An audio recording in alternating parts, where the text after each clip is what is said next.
Alright, so this is how I tied a black zebra midge, which is a deadly fly that you want to know how to make, and they're really easy to make. This one, I make these like really small usually, because the tiny, because midges are pretty tiny. You can make them in red, green, or black. That's what I do. But I'm using a size 18 Daiichi hook, scud, curve hook. I don't really like these. Again, I try to use more like the folding mill ones and stuff. They're like hard. The bead doesn't like to. Sometimes it'll pop off the tip there, so that's why I don't like it. And then I'm using some tungsten 2.4 millimeter bead. One pretty decent bead head on there because you want it to go down. But I got a couple tricks. I'll show you how to do that. So I'm just going to use some black. This is like 36D or what would I call this? I think it's a 5-weight. Yeah, probably like a 5-weight thread, black thread here, which is kind of thick. But for these flies, you don't have to be too fancy on that because I'm going to cover it in resin at the end. And also, I'm going to throw a pretty thick hook in there, piece of wire, because I want the wire in there to really show up. So I'm going to get my fly going here. I'm going to use the extra thread that I have here to just tie down with it because it's there. Not all the way, but just part of the way there. And then, so I'll clip that off. And then I'll continue down here. And I want to kind of go all the way to the bend on this hook. Matter what kind of hook you're using. Pretty much don't want it. I want a part to be able to get in the fish's mouth. So I'll go to about there, work my way back up. And this time, when I get up here, now I'm going to see the wire in there, which is basically the only other part to this fly. I'm using a thicker wire, if you notice here.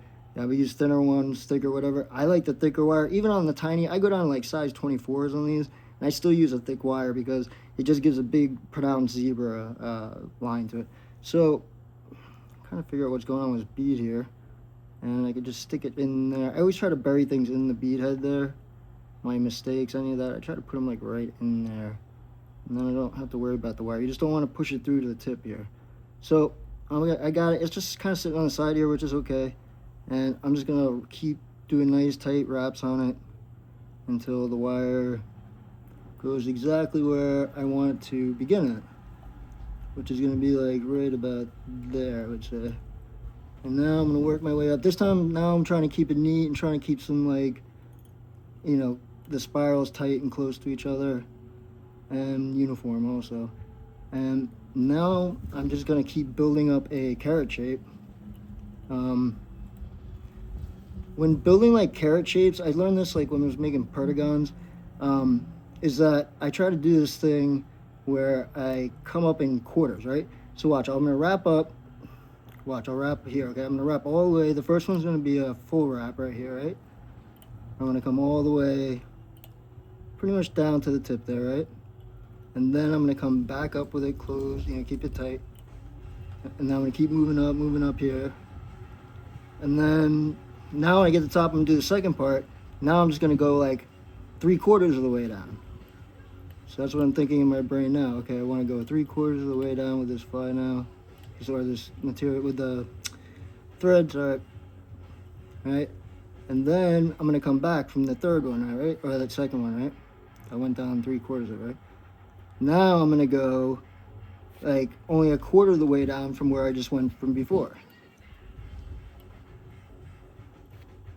Oops. And make sure this thing's clamped in really good. All right. And then now you see I'm going down just that 1/4, and I'm going to work my way back up, right? So now I have in my brain a system, right, to make sure that I'm doing somewhat uniform, something uniform in here, right? So I'll start that process over, and that's what I'm doing in my head is I'm just doing that process over and over again. So this is the first one. It's going to go down longer. I don't want to go down too far, though, because it's about as thin as I want it down there. And then I'm going to come back up on it again. Remember, this is the full one, right? Bring that all the way up to the top, right? Now I'm going to go 3/4 of the way down with it.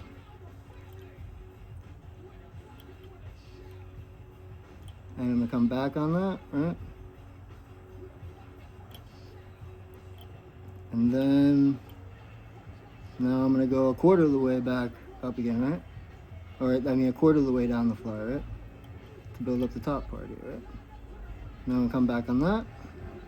And see, I somewhat keep a uniform shape going that whole time there. And that's what I pretty much want, right? And then, it's such the tiny flies, I gotta fix my face. So now I'm just gonna wrap the wire, and you can wrap it towards you, away from you, whatever direction you want, it doesn't really matter. And these spirals, I want these to look really good. So I'm keeping it tight, and just in my brain, I just want to make them all uniformly away from each other. So they're not like, it can look a little weird. I mean, it's a natural insect, it's not perfect, right? And then let me get it to like there. And now you see I'm pretty much building my zebra midge. Actually, I don't even like the way that is curving there. I'm gonna actually tighten it down there, which I want to do. I'm gonna switch hands here. I'm gonna bring this line over the top of this stuff here and hold it up over there. 1, 2, 3, right? Might have been 4, right?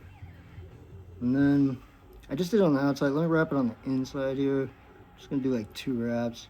Could have started on the inside, to be honest with you, and then come to the outside, but whatever. I just want to make sure it's in there. And then I'm just gonna helicopter it off. So I'm gonna kind of hold the fly here, pull up on it, and helicopter it off, which is never easy for me, but there we go. And then I'm just gonna whip finish that, and I don't have to go crazy on my whip finish. Watch out, you might have like a little, see I got a little piece of metal left over there. Now there's a couple things I could do with that metal. I can just bury it in there if I want. I can hit it with the clippers, move it back and forth, and sometimes it'll snap off. This one I'm just gonna bury in there, because if you cut it off with the snippers, it definitely makes it more sharp, and then it starts snapping line off on you. So let me get a whip finish in there. Again, you don't have to go crazy on the whip finish, because we're gonna coat this baby in a lot of resin. And that's a really bad whip finish there. Let me get a better one in than that.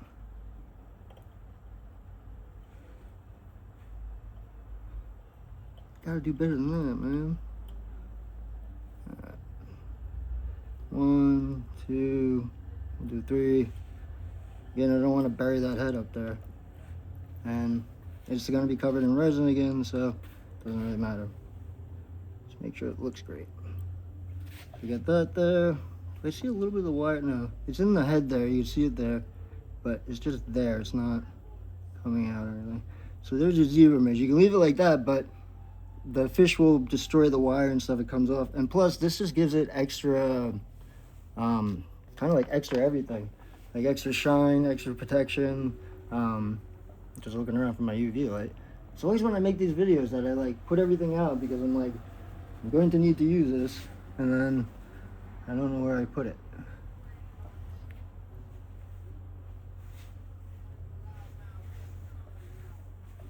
Man, that's bad. I really don't know where I left that at all. Oh, it's right there. Phew, man. All right, that took forever. Sorry about that. I'm gonna have to cut that out of the video somehow.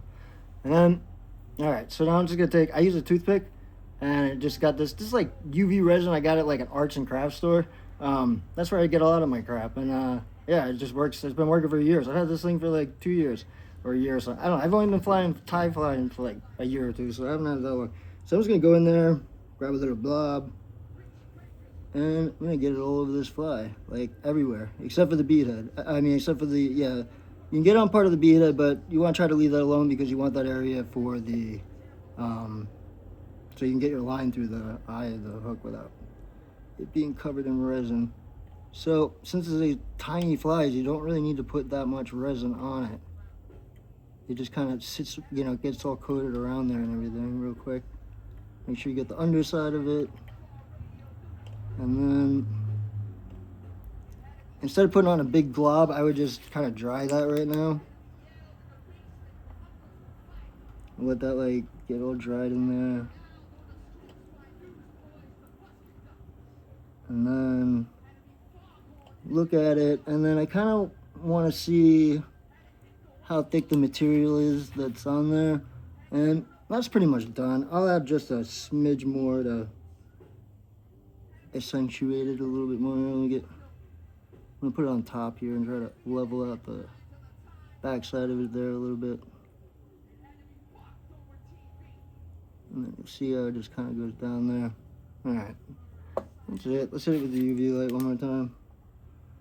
Now you can see it's got the nice profile to it. It's nice and shiny. This is like what I throw if I just want to catch something. The browns, the brooks, whatever. And I make them, like I said, you make them in different colors, red and green.